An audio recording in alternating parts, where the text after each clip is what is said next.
Ashama harka fuune maatii kaasuu ishee akkam ooltanii jirtanii maatii keenya maatii jaalala fayyuma qabdanii nuti nagaadha galata rabbii nageenyi keenya bakka jirtanitti sinaa qaqqabuu jechuu jaalannaa. Egaa har'as deebinee dhufnee jirra. Egaa akkuma beekamu egaa waanuma babbareedaa waanuma dassin jedhu waan itti bashannantan isiniif finnee dhufaa jirra. Isinillee ammoo hanga dandeessanii nu jajjabeessaa jirtanii galatooma isin jaalannaa isiniin jennaa asumaanii.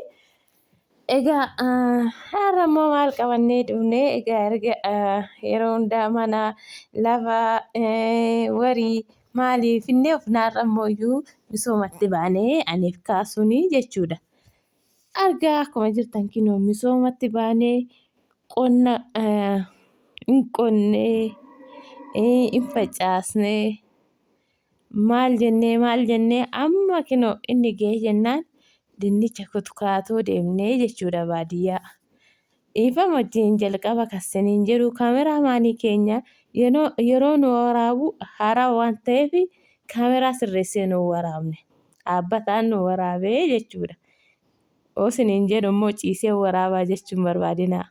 Innaa biyya keenya kinoo Itoophiyaan akkana jirti dinnichaan lallistee bareedduu tana magariisa bakka kinoo ilaala dinnicha kan namatti tolu kana kaasuu dhaabee jechuudha.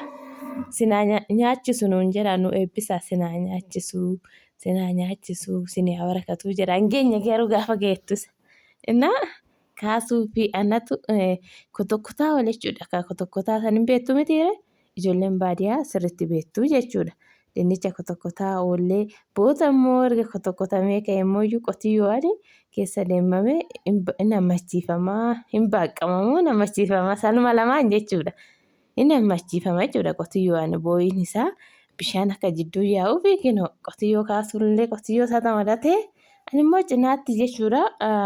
Kutkaatoo xiyyattan jira kaameraan narraa qabee nan agarree na fakkaate malaanu waan gabaabduu ta'eef na arguu didemoo akkamii jilsilaayyuu dinnicha keessa dinnichi sirriitti dheerate dinnicha na ossee na fakkaate kaameraa maanii narratti hin qabne anillee bukkuman jiraa jechuudha ijoollee koo wajjin.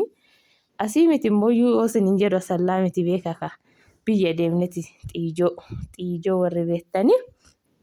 Innaa kaasumaan taratara walirraa fuunee qonna immoo ana bichaa miti kaasuun isin qotaa hin kotokkotaa anis nan kotokkotaa jechuudha. Qonna anis nan qotaa intala gabareeti waan ta'eef sirriittan itti beeka.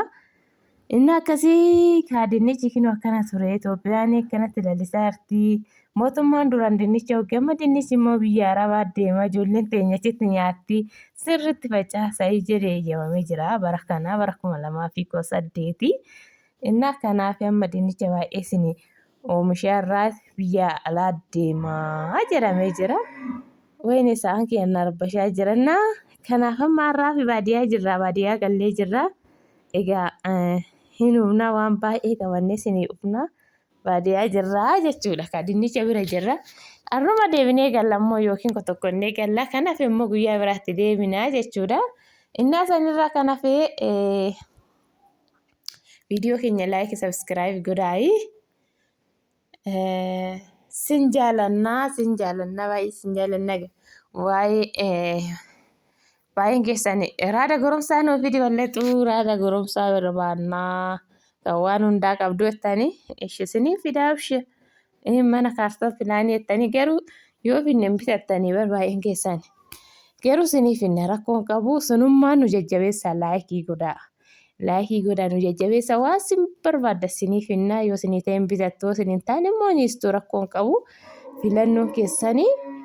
Bakka nusin filachiisnaa jechuu barbaanneeti nasin jaalannaa nagaa nuuf taa'e baay'ee.